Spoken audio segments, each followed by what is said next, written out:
Umaabot sa 12 mamahaling sasakyan ang natagpuan ng Philippine National Police sa garahe ng isang condominium na umunay pag-aari ni dating Representative Zaldico. Sa ngayon, iniimbestigahan na ng PNP-HPG kung paano naipasok sa bansa ang nasabing mga sasakyan. Yan ang ulat ni Ryan Lesiges.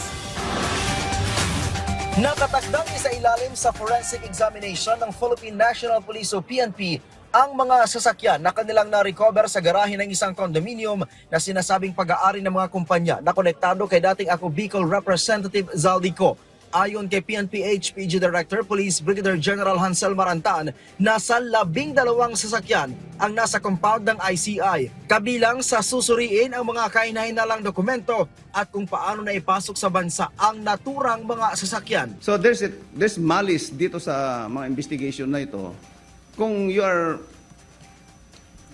in good faith to that, bakit di mo i-surrender yung mga motor vehicle subject of the investigation para matapos na? Ang problema, some of their mga advisors, they concealing it. Kaya nahirapan yung mga investigators.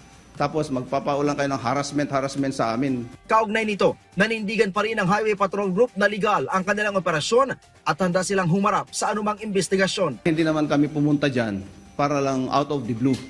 Pumunta tayo dyan kasi there's a bigger picture here na narinig ko naman yung mga interviews na there's a situation na naka-attach naman yan sa mga ghost projects and substandard subject of the biggest issue now in the country.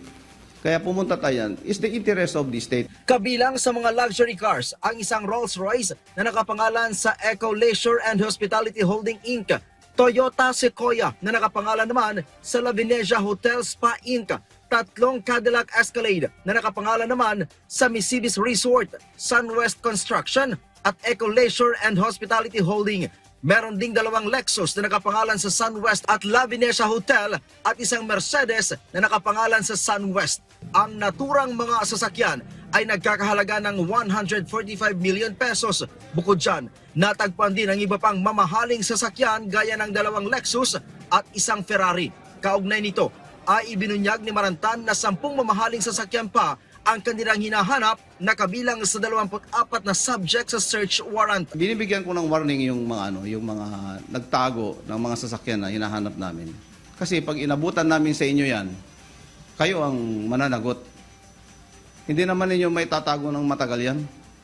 Ang laki-laki ng mga sasakyan na yan So, mag-isip-isip na rin kayo dahil hindi naman kami inosente sa mga craft ninyo.